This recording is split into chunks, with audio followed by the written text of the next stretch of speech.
Sa wakas, bumisita na itong si Marcos Jr. sa Davao.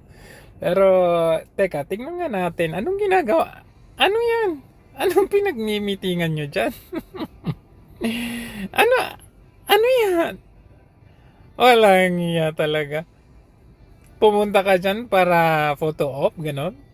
Tapos meron pang paduro-duro na ganyan. Parang alam na alam niya kung ano yung sinasabi niya. Ba't hindi niyo parinig kung ano pinag-uusapan niyo? Ano dinuduro mo dyan? Oh, tapos ano na?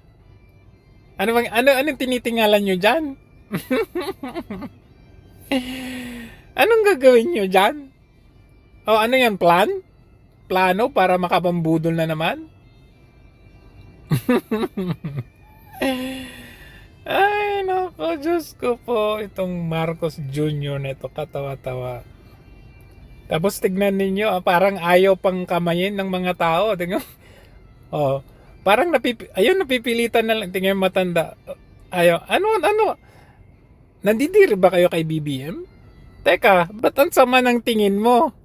Nanay, may galit ka ba? May galit ka ba, nanay? Iba talaga si PRRD, ano?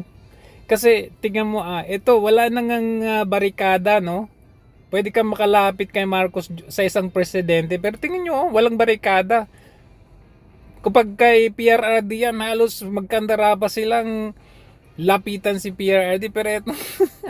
Tapos, ang dami-daming mga kamera. Ano to? Photo op ba? Anong pinagmimitingan ninyo? Anong oras na? Anong petsa na? Ngayon lang kayo magmi-meeting?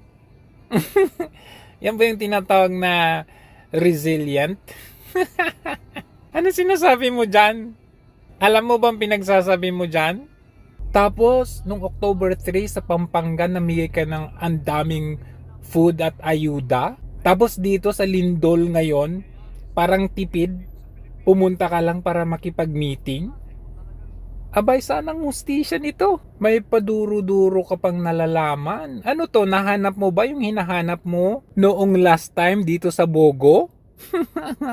Bogo ka talaga. Si PRRD, maririnig mo yung mga pinagmimitingan at sinasabi.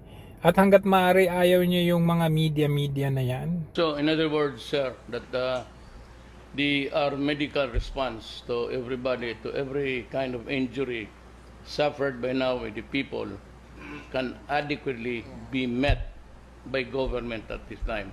Yes, sir. No problem about the money, Wala po, sir. no problem about medications. Wala po, sir.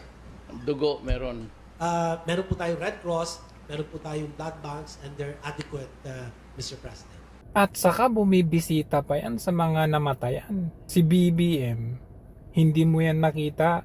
Makita mo lang yan pag sikat, kagaya ni Nora Honor. Apart from visiting the Chuzon supermarket earlier, President Duterte also visited the wake of a little girl who died in the earthquake. There, he condoled with the grieving parents and gave them assistance.